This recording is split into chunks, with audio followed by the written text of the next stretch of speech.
오늘 우리에게 주신 하나님의 말씀은 신약 성경 요한복음 21장 15절에서 17절까지 말씀입니다.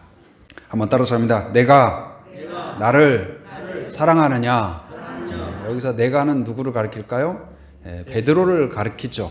그러나 이 베드로는 우리 모든 사람을 대표한다고 생각하시면 됩니다. 그래서 오늘 나한테 질문하는 것과 똑같아요. 그래서 오늘 예수님께서 우리에게 묻는 거죠. 그래서 여기서 나르는 누구예요?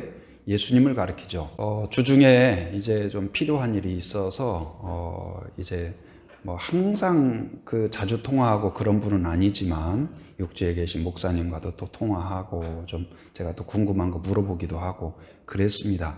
근데 우리가 간간히 이제 누군가를 찾거나 또 전화를 하거나 만나거나 그런 경우는 이제 그분이 보고 싶어서 사랑해서 또 뭔가를 주기 위해서 그런 것도 있지만 많은 경우는 내가 어떤 필요한 정보를 얻는다든지 내가 궁금한 것을 해결한다든지 도움이 필요하다든지 그러면 우리가 가차없이 또 이렇게 연락하고 또 오랫동안 좀 연락을 자주 못한 사이라도 또 전화해서 물어보기도 하고 그러는 거 아니겠습니까? 그래서 우리의 경우는 많은 경우 그렇습니다. 그런데 오늘 예수님께서 우리를 찾아오시고 오늘 제자들을 찾아오신 그러한 것들은 예수님의 어떤 필요라기보다는 우리를 사랑하신, 우리를 긍휼히 여기시는 그 하나님의 사랑을 품고 오셨다는 것을 우리가 깨닫게 됩니다. 그래서 예수님이 우리에게 오실 때에는 어떤가를 우리를 통하여서 뭔가를 얻고 또 우리를 향하여서 뭔가를 시키고 그러기 이전에 우리를 긍휼히 여기시고 사랑으로 찾아오신 그러한 은혜라는 사실을 기억할 필요가 있습니다. 그래서 이제 우리가 말씀 나눈 것처럼 그 예수님께서는 십자가에서 죽으시고 그리고 3일 만에 다시 살아나셨죠. 살아나신 후에 이제 40일 동안 이 땅에 머무셨습니다. 그리고 40일 뒤에 하늘로 올라가시는 이제 승천이라고 하죠. 하늘로 올라가셨어요. 그리고 이 40일 동안 그럼 뭘 하셨냐? 40일 동안. 이 40일 동안 우리가 일반적으로 생각할 때에는 억울하게 죽으셨으니까 죄가 없는데 죄인이라는 가장 참혹하게 돌아가셨으니까 얼마나 억울하고 또한 이 고통스럽고 그 울분. 그래서 얼마든지 다시 살아나셔서 복수의 칼을 갈 수도 있었을 거예요. 그를 못 박았는데 내주었던 빌라도를 향하여 제사장을 향하여서 복수하고 또 협박하고 그럴 수도 있었을 텐데 그렇지 않으시죠. 그리고 또 이제 자신의 그 훼손된 명예, 하나님의 아들이고 하나님이신데 구세주인데 죄인으로서 돌아가셨던 그 명예를 회복하기 위한 자기 명예의 회복을 위하여서 얼마나 많은 사람들이 노력합니까? 그런데 예수님은 그것에 대해서도 관심을 갖지 않으셔요. 그런데 어느 누구도 찾아가지 않으신데 예수님이 40일 동안 집착하다시피 관심을 갖고 찾아가시고 또 찾아가시고 또 만나시고 또 만나시는 그 대상이 누굴까요? 제자들이에요. 제자들. 그래서 부활하신 예수님이 제자들을 다시 찾아가셔서 그들을 만나시고 격려하시고 위로하시고 축복하시고 이끌어주시는 그런 내용이 오늘 본문의 내용입니다. 오늘 본문의 내용은 예수님께서 이제 성경에 기록된 것들로 보면은 이제 세 번째로 제자들을 찾아오신 그런 내용입니다. 첫 번째, 두 번째는 그들이 숨어 있을 때 찾아왔다면 오늘은 그들이 예수님, 부활하신 예수님을 만나고도 다시 고기잡이로 나간 거예요. 고기잡이로 나갔다는 것은 무엇을 의미한다고 했습니까? 이제 다시 옛 생활로 돌아간 거예요. 그들의 사명이나 주님을 사랑하는 그런 마음이 아니라 다시 나는 형편없어, 나는 안 돼. 그런 마음으로 다시 고기 잡는 대로 돌아간 것입니다. 그런데 그들이 고기잡이로 간 그 현장으로 그 갈릴리 호숫가에 찾아가셔서 그리고 조촐한 식탁을 만드시고 거기에 떡과 물고기를 구워서 나눠주시면서 다시 만나주시고 다시 초청하신 그런 내용이 오늘 말씀입니다. 오늘 베드로를 찾아오시고 제자들을 찾아오신 그 예수님의 모습을 통하여서 우리가 실패하고 또한 우리 마음에 어떤 주님의 뜻대로 살겠습니다. 그랬지만 또 제대로 살지 못한 그런 찝찝함, 그런 죄책감, 그런 것이 있는 우리들에게 다시 찾아오시는 예수님의 그 따뜻한 손길을 느낄 수 있는 그런 예배가 되기를 바랍니다. 예수님은 찾아오시는데 어떻게 하시냐? 바로 사랑을 회복하신다. 한번 따라서 사랑을 회복하신다. 근데 이 찾아오시는데 우리에게 사랑하시고 사랑의 마음을 나누기 위하여서 첫째는 무엇이냐? 포기하지 않고 찾아오신다. 포기하지 않고 찾아오신다. 제자들은 어떤 사람입니까? 예수님을 배신한 사람이죠. 예수님을 배신한 사람이에요. 그리고 그 베드로와 제자들이 예수님이 마지막 만찬에서 너희들이 나를 다 버리리라 그랬더니 모든 제자들이 뭐라고 이야기했어요? 주님, 저는 절대로 버리지 않습니다. 베드로도 다른 사람이 다 버려도 나는 버리지 않습니다. 그렇게 이야기했어요. 여러분 어떻게 생각되세요? 베드로와 제자들이 그때 예수님 앞에 거짓말을 한 걸까요? 아니면 진짜 나는 버리지 않을 거라고 확신했을까요? 전자일까요? 후자일까요? 제 생각에는 제자들이 아마 진심이었으리라고 믿습니다. 진심으로 결단하고 나는 주님만 사랑합니다. 주님만 의지합니다. 그리고 나는 절대로 주님을 버리지 않습니다. 배신하지 않습니다. 부인하지 않습니다. 예수님께서 베드로를 향하여 네가 다 굴기 전에 나를 3번 부인하리라 그랬지만 베드로는 아마 콧방귀 꼈을 거예요.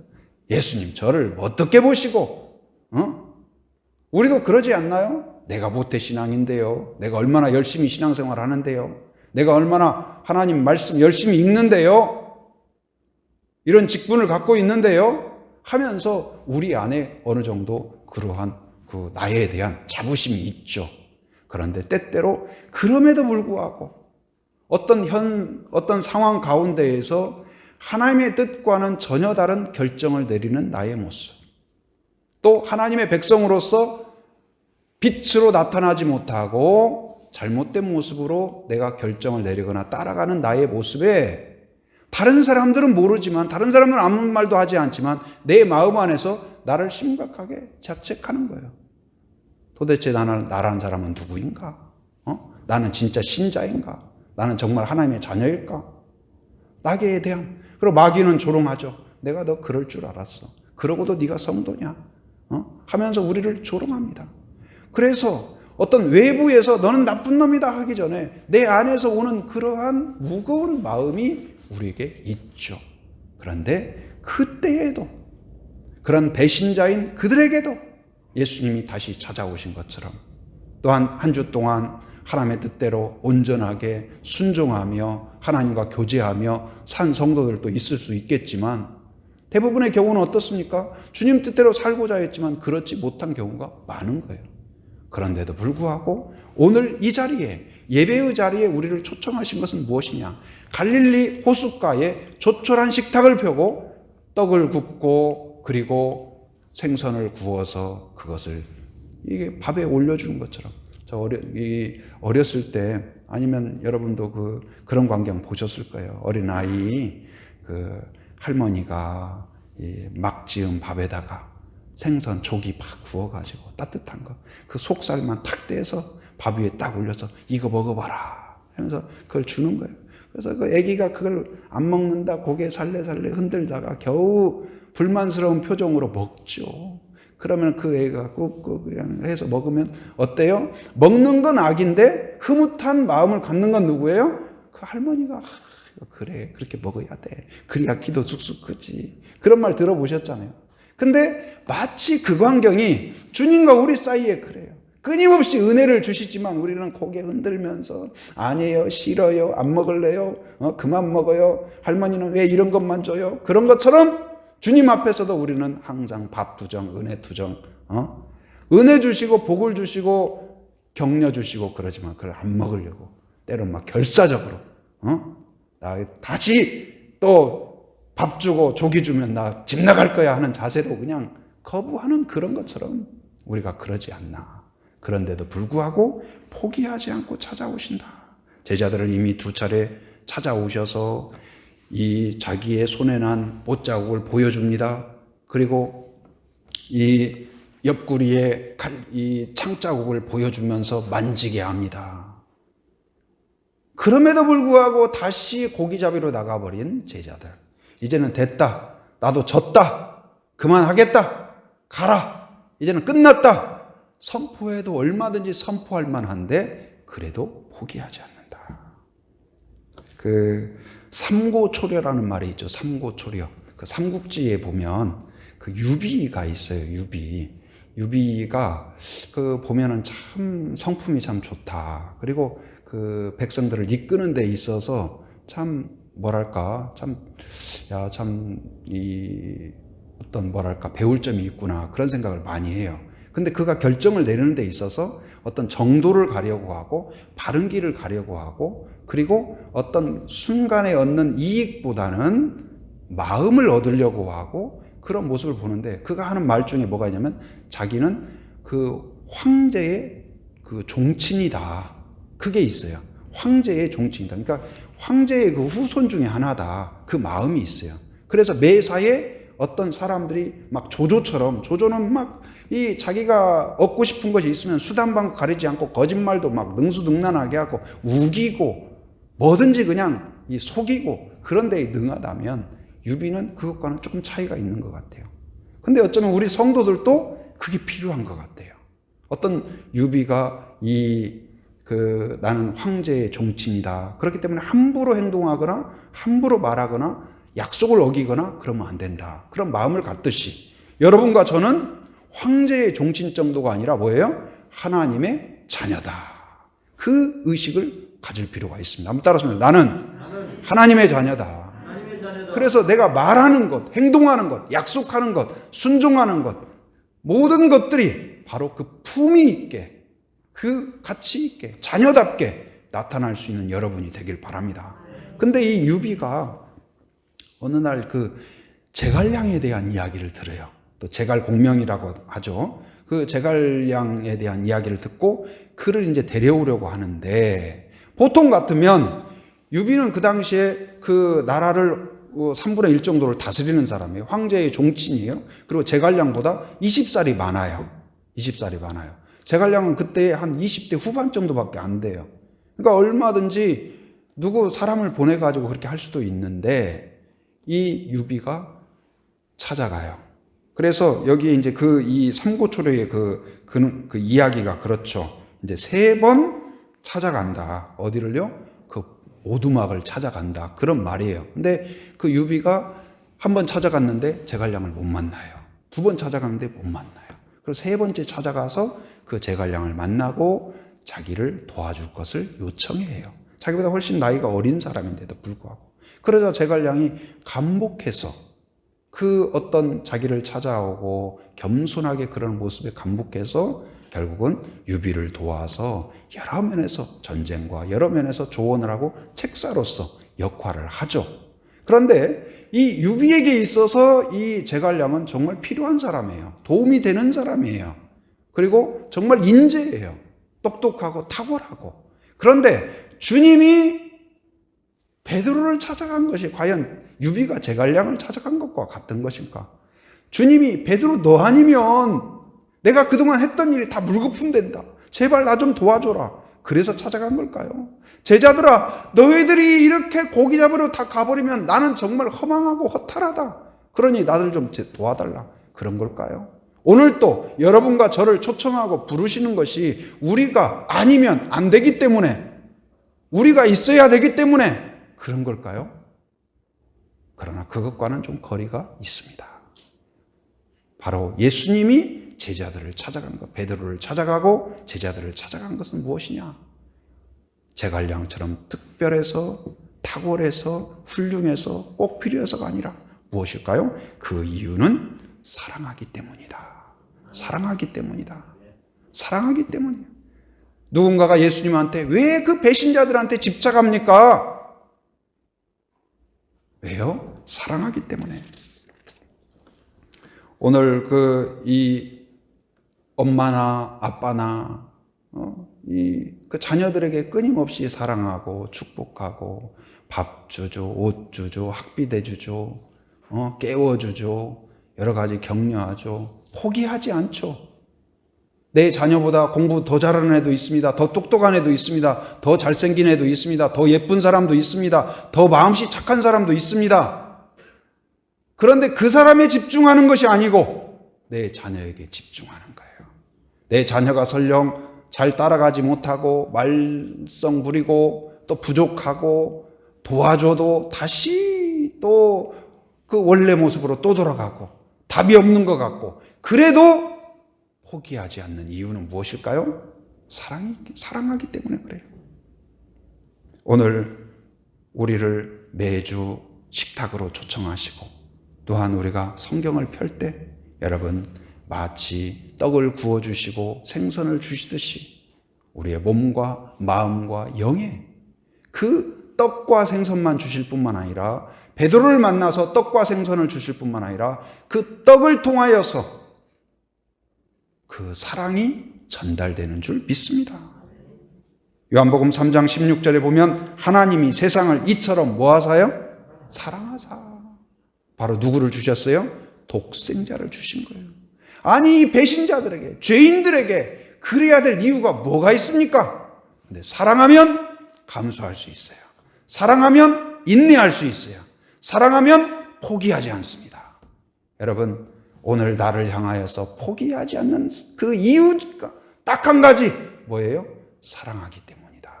하나님이 나를 사랑하신다. 한번 따라합니다. 하나님이 나를 사랑하신다. 그것을 느낄 수 있기를 바랍니다. 그래서 오늘 또 우리를 예배에 초청하셨다는 것은 바로 그 식탁으로 초청하신 거예요. 그래서 두 번째는 무엇이냐? 포기하지 않고 우리를 찾아오실 뿐만 아니라 식탁으로 초청해 주신다. 한번 따라합니다. 식탁으로 초청하신다.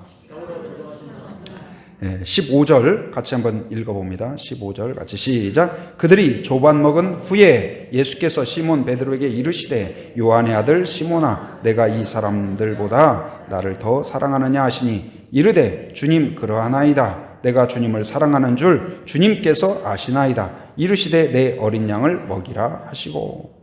거기 서두에 보면 그들이 조반 먹은 후에 이렇게 표현하고 있죠. 조반이라는 말을 요즘은 뭐 많이 안 쓰죠. 여보 조반 먹읍시다. 얘들아 조반 먹자. 요즘 별로 그런 말 안 쓰잖아요. 근데 저 어렸을 때만 해도 조반이라는 말을 간간히 썼던 것 같아요. 근데 이제 언어도 또 없어지기도 하고, 근데 안 쓰면 이렇게 녹슬듯이, 도구도 녹슬듯이 언어도 녹쓰는 것 같아요.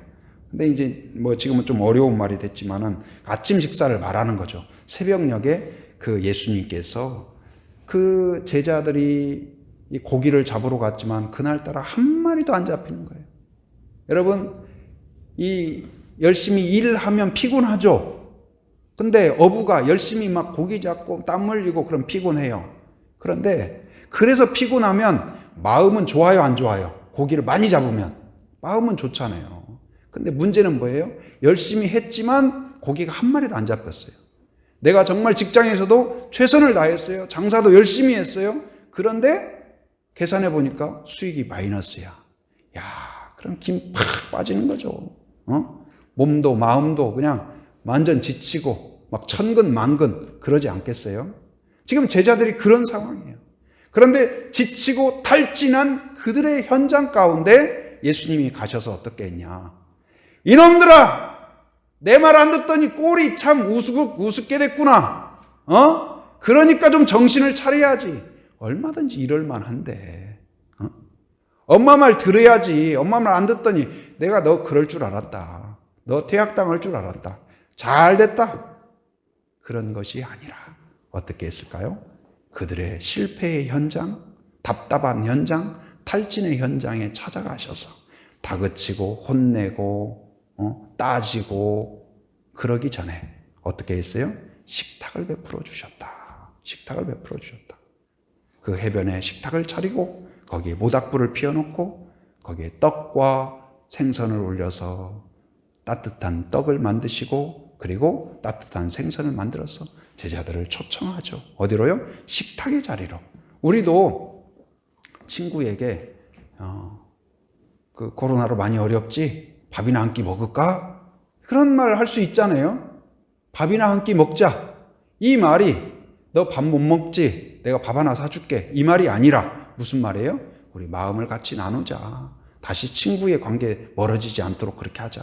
아니면 때때로 또 친구 관계로 지내다가 아니면 또 뭐 이렇게 인간관계 가운데에서 내가 좀 뭐 실수를 했다든지 무슨 앙금이 있다든지 내가 좀 뭔가 좀 이렇게 서로 간에 뭔가 담이 있다든지 그랬을 경우에 어때요?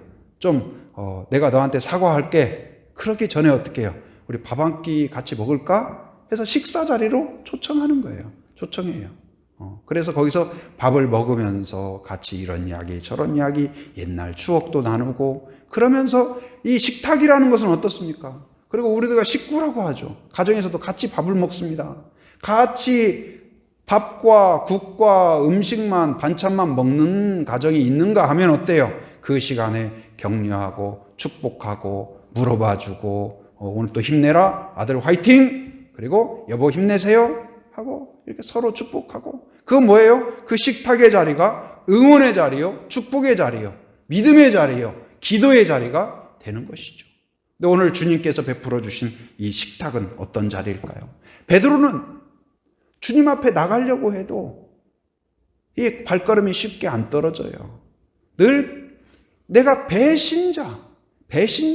여러분 그러니까 다른 누군가가 친구가 나를 배신했다. 내가 너 같은 놈 이제 상대 안 한다. 하고 그럴 수 있겠죠. 근데 배신을 한 사람 입장에서는 그 친구가 멀리서 보이기만 해도 어때요? 같이 뭔가 부담스럽고 내가 잘못한 걸 알지만은 이걸 어떻게 해결해야 될까? 그가 어떻게 반응할까? 늘 부담스러운 거 아니겠어요?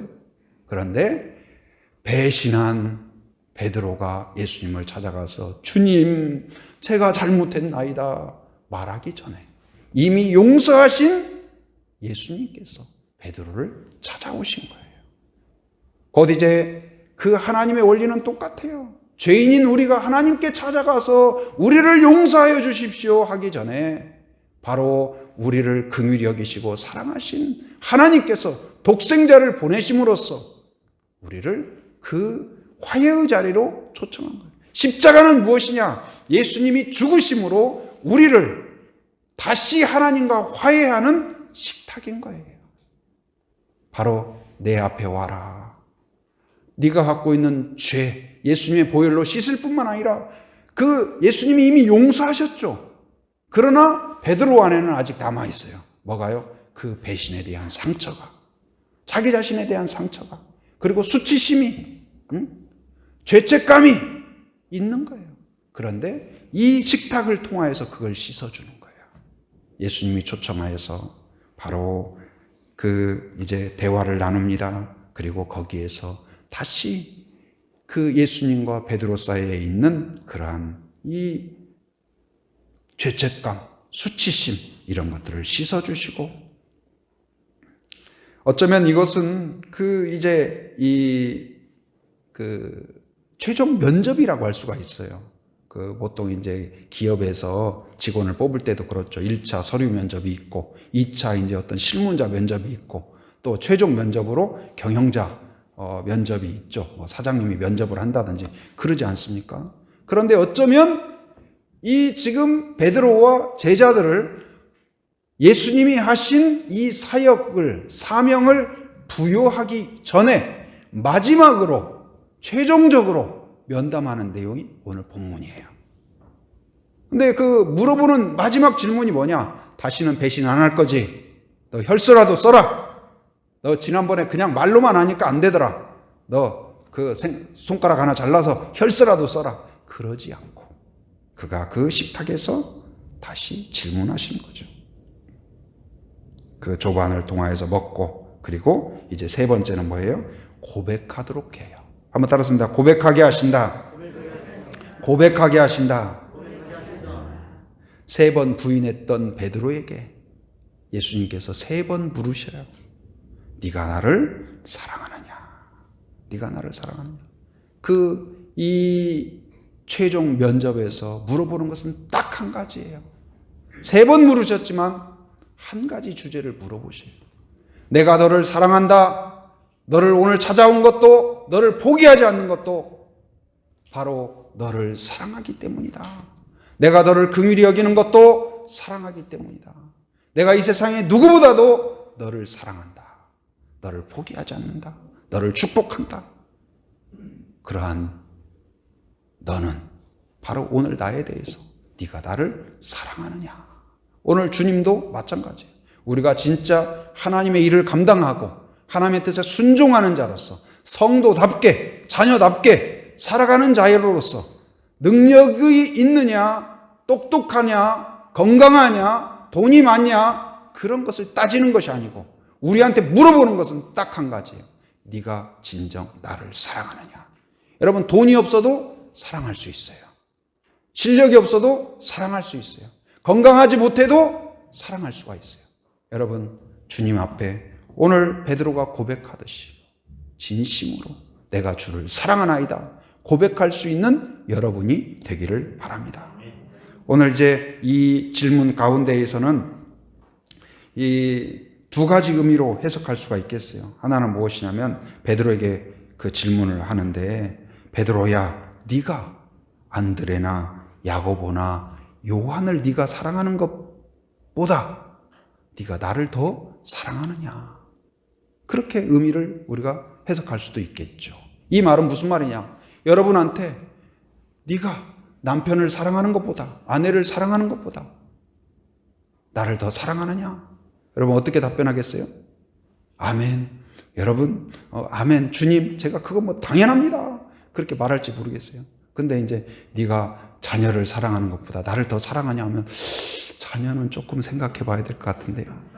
그럴 분이 혹 계실지 모르겠어요. 얼마나 부모가 자녀를 사랑합니까?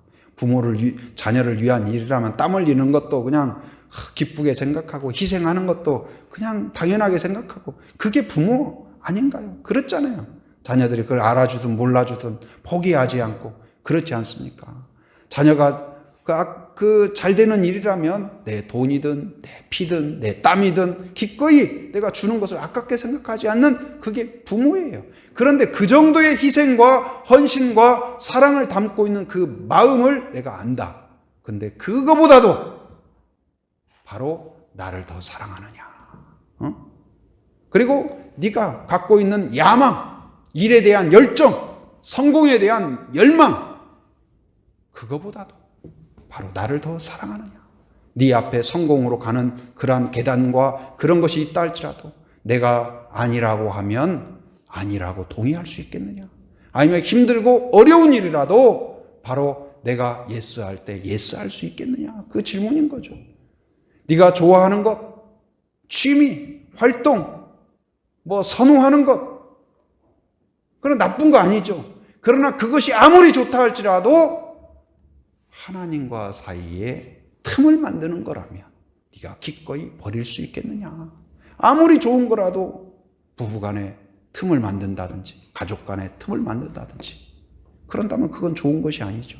내가 아무리 좋아하는 취미가 있다 할지라도 활동이 있다 할지라도 물품이 있다 할지라도 나를 유쾌하게 하는 일일지라도 그것이 부부관계에 틈을 만든다든지 가족의 틈을 만든다든지 그것은 건강하지 못한 것이죠.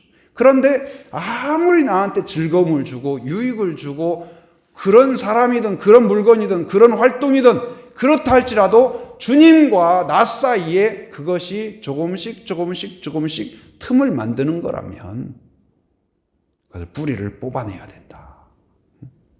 그럴 수 있겠느냐? 그 질문이죠. 여러분 그 질문에 어떻게 답하시겠습니까? 여러분 세상에 어떤 것보다도 내가 무엇을 사랑하는 것보다도 주님을 최우선 자리로 우리가 예배를 드린다는 것은 무엇입니까? 주님을 그렇게 섬기는 거예요. 내가 그냥 여럿 중에 하나로 섬기는 것이 아니라 내가 주님만이 나의 하나님입니다. 그래서 시편 18편 1절 저도 굉장히 좋아하는 성구인데요. 다윗이 이렇게 고백하죠. 뭐라고 고백합니까? 나의 힘이신 여호와여 내가 주를 사랑하나이다. 나의 힘이신 여호와여 내가 주를 사랑하나이다. 여러분 다윗의 고백이 여러분의 고백이 되기를 바랍니다. 그리고 지금 또 아까 이 요한의 아들 시몬아 네가 나를 사랑하느냐 이 말은 바로 또 다른 의미로 생각한다면 안드레가 야고보가 요한이 나를 사랑하는 것보다 네가 나를 더 사랑하겠느냐. 여러분, 다른 것은 몰라도 정말 주님을 사랑하는 것에 있어서는 뜨겁게 최선으로. 근데 이 질문을 생각해 보면 그러죠. 응? 아무리 학교에 똑똑하고 잘나고 예쁘고 그런 아이가 있다 할지라도 엄마에게 아이가 질문할 때 엄마, 저 공부 잘하는 애가 더 좋아? 내가 좋아? 그렇게 질문한다면, 아니면 아이가 공부 잘하는 애, 더 예쁜 애, 더 착한 애, 그 애가 엄마가 더 좋아할까? 그렇게 생각한다면 그건 이제 심각한 문제가 되는 거죠. 그런데 이제 이 엄마가 어떤 상황에서도 그 아이를 사랑하듯이, 긍휼히 여기듯이, 포기하지 않듯이 오늘 내가 어떤 상황에서도 주님을 그렇게 네가 누구보다도 사랑하느냐, 그걸 질문하는 거예요. 그러면 패스가 되고 오케이가 되는 거죠. 부부간에도 마찬가지입니다. 연인도 어때요? 가까워지려면 어떻게 해요? 우리 그냥 항상 붙어 다니자, 그것만이 아니죠. 연인이 데이트하면 하는 일이 뭐예요? 밥 먹고 차 마시고 영화 보고, 뭐 요즘 코로나라 좀 달라질 수 있겠지만 밥 먹는 게 빠지지 않잖아요. 뭐 떡볶이를 먹든 레스토랑을 가든 뭐 하든 밥 먹잖아요. 근데 똑같아요. 바로 그 식탁에 함께 둘러앉는 거예요.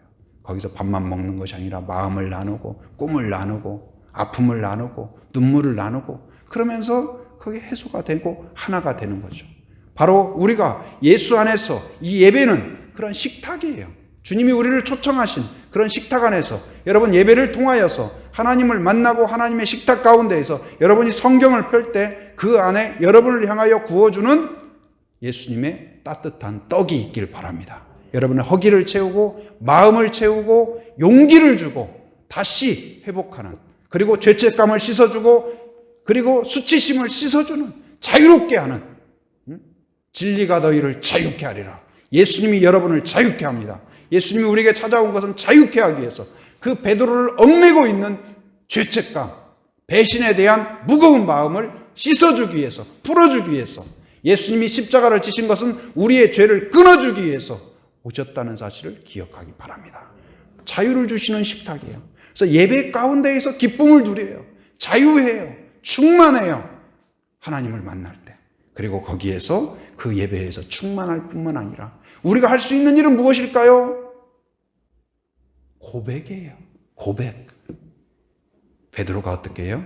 고백해요. 오늘 예수님이 왜 3번 물었을까요? 너는 한 번 가지고 안 돼. 너는 또 배신할 거잖아. 그러니까 3번은 내가 물어야 돼. 그래서 물은 것이 아니라 고백하도록 한 거예요. 고백의 기회를 준 거예요. 고백의, 사랑의 고백을, 내가 주님을 사랑합니다.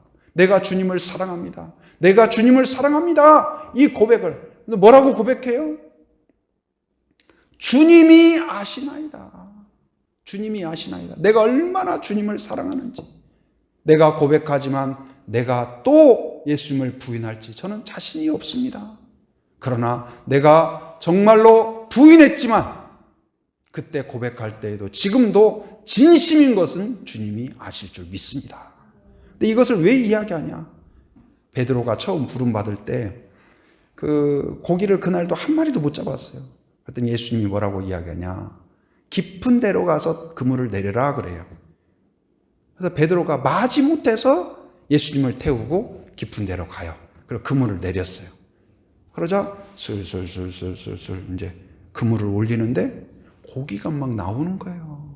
어부에게 고기가 잡히면 어때요? 최고의 기쁨 아닌가요? 그래가지고 막 우와, 막 요한, 야고보 이리 와라. 같이 요 고기 엄청 잡았다. 빨리 도와줘. 해가지고 막 고기를 끌어올려. 막 얼굴에 그냥 기쁨이 가득해. 여러분 막 장사하는 사람이 돈 많이 벌면 제일 좋은 거 아니에요? 그렇죠. 공부하는 사람이 성적 많이 올라가면 좋은 거 아니에요? 그런 것처럼 어부가 고기 많이 잡았어요. 막 활짝 막 해가지고 막 정신없이 끌어올려요. 만선이 되었어요. 더 이상 담을 데가 없어요. 그런데 베드로의 대사가 아주 생뚱맞아요. 그런 예수님한테 뭐라고 말해야 돼요? 여러분 같으면 고기를 이렇게 풍성하게 잡게 해주신 예수님한테 뭐라고 말해야 돼요? 주님 감사합니다. 주님 때문에 드디어 꿈을 이뤘습니다. 감사합니다. 제가 11조도 잘하겠습니다. 고기 10분의 1 제가 당장 갖다 드리겠습니다. 막 그러지 않을까요? 근데 베드로가 뭐라고 이야기해요? 예수님한테. 그 예수 영화 보면은 표정이 싹 바뀌어요. 막 만족하고 기뻐하다가 표정이 점점 돌처럼 굳어져요. 베드로가. 그러면 뭐라고 하냐면 주님, 저는 죄인입니다. 저를 떠나소서. 이게 웬 말입니까? 고기를 이렇게 풍성하게 잡았는데, 고기를 이렇게 풍성하게 잡게 해주셨는데 그 주님한테 주님, 저는 죄인입니다. 저를 떠나소서. 이게 맞나요? 이게 무슨 생뚱맞는 말인가요? 그 말이 무슨 말일까요? 베드로가 예수님이 말씀하셨을 때 믿지 않았어요. 자원하지 않았어요. 억지로 갔어요. 그리고 그런데도 불구하고 가서 그물을 내렸을 때 깊은 곳에 가서 그물을 내려라 했는데 깊은 곳에 고기를 나도 경험만은 나도 모르는 그곳을 예수님이 아셨다면 내 마음속 깊은 것까지 그리고 내 과거에 내가 해왔던 모든 악한 것까지도 예수님은 아시는 분이라는 것을 깨달은 거예요. 주님, 내가 주님 앞에서 숨길 수가 없습니다.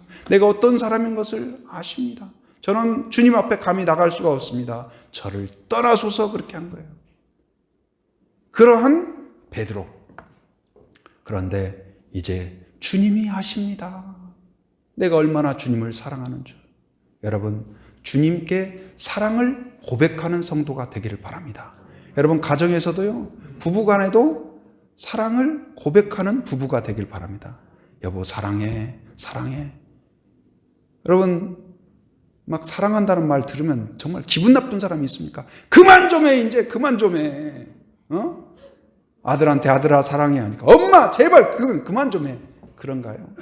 여러분, 100번 들어도 좋은 거예요. 여러분, 아들이 딸이 엄마 사랑해, 엄마 사랑해, 엄마 사랑해. 응? 그럼 막 기분 나쁜가요? 아니죠. 얼마나 흐뭇하고 좋습니까? 그래요. 저희가 선교지에 있을 때 그 애들이 이제 그때 3살 반 또 6개월짜리 안고 갔는데 이제 고국에 계신 부모님들 이제 통화를 하잖아요. 그럼 얼마나 목소리를 듣고 싶어 하겠어요. 그럼 막 애들한테 사랑한다는 말 한번 들으려면 어떻게 해야 돼요? 사랑해 하고 뭐 이런 말 저런 말 하고, 응? 그래야 되잖아요. 근데 애들이 정말 제가 봐도 성의 없게 이야기해요. 할아버지 사랑해, 할머니 사랑해, 억지로. 근데도 그 말에 그렇게 감동하고 즐거워하고 행복해하고 그 말 또 듣고 싶어가지고 뭐 선물 보내주고 그냥 좋아하는 거 보내주고 택배 보내주고 그래요. 그래서 그거 받아가지고 막 눈물을 흘리면서 할머니 할아버지 제 필요를 어떻게 하셨어요? 할머니밖에 없어요. 할아버지밖에 없어요. 그러기는커녕 자기 선물에 빠져가지고 그래가지고 전화해서 옆에서 시켜가지고 감사하다고 말해야지, 감사하다고 말해야지. 그럼 억지로 어쩔 수 없이 할아버지 고마워 하고 그냥 쉥 가버리는 거예요. 그런데 그 말에도 감동이에요. 하나님도 저는 그렇다고 봅니다. 우리가 하나님 앞에 때때로 막 얼마나 막 사랑에 막 눈물을 흘리면서 콧물을 흘리면서 하나님 감사합니다. 저에게 생명을 주시고 건강을 주시고 교회를 주시고 믿음을 주시고 사랑을 주시고 또 이렇게 하나님 예배에 참석할 수 있게 해주셔서 감사합니다. 우리가 예배에 오면 막 그렇게 감동의 눈물이 막 철철 흘러가지고 여기서 신발을 신을 수 없고 막 그냥 눈물의 바다가 돼야 맞는데 우리가 사실 하나님 감사합니다 해도 별로 그냥 냉랭하고 그럴 수 있어요. 그런데 그럼에도 불구하고 하나님이 그 고백을 기쁘게 받으신다는 사실을 여러분 그 생각을 하면 얼마나 감사해요. 여러분 부부간에도 고백이 많길 바랍니다. 사랑의 고백이 많고 가족 안에서도 고백이 많은 그런 성도가 되길 바랍니다. 저도 아내가 좀 아프고 보니까요. 요즘은 이제 아내가 뭐 이거 많이 시켜요. 저를 불 꺼라, 뭐 물 한 컵만 갖다 줘라, 뭐 해라. 그러면 네 사모님. 제가 완전 돌쇠가 돼가지고 열심히 하죠. 근데 아내가 건강할 때는 왜 그렇게 안 했을까? 그런 생각도 들어요. 그런데 제가 아내가 원하는 거 그렇게 해주고 그래도 마음이 불편하지 않아요. 그냥 기쁨으로, 감사함으로, 즐거움으로 그렇게 해요. 그리고 어젯밤에도 이렇게 손잡고 같이 기도하면서 항상 감사하자. 오늘 또 힘내자. 그리고 기도하고 항상 습관처럼 기도하고 감사하고 감사하자. 여러분 감사를 고백하십시오. 항상 감사를 고백하시고 그리고 그 믿음의 고백, 사랑을 고백하는 성도가 되기를 바랍니다. 고백할 기회를 주시는 거예요. 예배는 고백할 기회다. 말씀을 여러분이 펴니까 바로 고백할 기회를 주는 거예요. 다시 바로 하나님의 자녀로 설 수 있도록, 다시 용기를 얻도록, 다시 자부심을 갖도록, 다시 정결해지도록 우리를 세워주시는 은혜인 것을 믿으시기 바랍니다. 그리고 그 위에 뭘 주시냐? 예수님이 하셨던 사명을 주셔요. 내 양을 치라. 그 사명을 주셔요. 그 사명을 감당하는 사람은 누굴까요? 똑똑한 사람이 아닙니다. 제갈 공명처럼 특별한 사람, 특출난 사람이 아닙니다. 사랑하는 사람이에요. 예수님을 사랑하는 사람이 예수님의 일을 감당해요. 예수님을 사랑하는 사람, 하나님을 사랑하는 사람이 하나님의 위대한 일을 감당할 줄 믿습니다. 여러분, 오늘 또 우리에게 물으시죠. 네가 나를 사랑하느냐? 아멘. 제가 주님을 사랑합니다. 누구보다도 사랑합니다. 그 고백이 오늘 여러분의 고백이 되기를 바랍니다. 그리고 오늘 여러분에게 주신 사명을 기쁨으로, 감사함으로 순종할 뿐만 아니라 매일매일 항상 사랑을 고백하고 항상 감사하고 항상 기뻐하는 그런 행진하는 주의 백성이 되기를 주님의 이름으로 축원합니다. 은혜로우신 아버지 하나님 감사합니다. 오늘 또 저희를 예배 가운데 초청하여 주신 것 감사합니다. 이 예배가 하나님 베드로를 찾아오신 그 예수님처럼 다시 우리를 찾아오시는 그 은혜의 만남이 되기를 원합니다. 또한 아버지 하나님 베드로와 그 제자들을 초청하시고 식탁을 베풀어 주신 것처럼 또한 말씀으로 우리를 채우시고 다시 격려하시고 응원하시고 치유하시고 회복하시는 은혜가 있는 줄 믿습니다. 주님의 식탁을 통하여 예배를 통하여 말씀을 통하여 새롭게 회복되고 씻어지고 경건해지는 저희들이 되게 하여 주시옵소서. 하나님 아버지 주님 또한 이제는 아버지여 뜨거운 사랑으로 회복되기를 원합니다. 우리를 향한 주님의 사랑을 깨닫고 이제는 주님을 그렇게 하나님 아버지 최우선으로 사랑하는 저희들로 고백하는 저희들 되게 하여 주시옵소서. 주님을 사랑합니다. 주님을 사랑합니다. 주님을 사랑합니다. 고백하는 베드로처럼 저희들도 그렇게 고백하기 원합니다. 주님이 주신 일을 기쁨으로 감사함으로 열정으로 헌신하고 결단하고 순종하는 저희들 되게 하여 주시옵소서. 예수님의 이름으로 기도합니다. 아멘.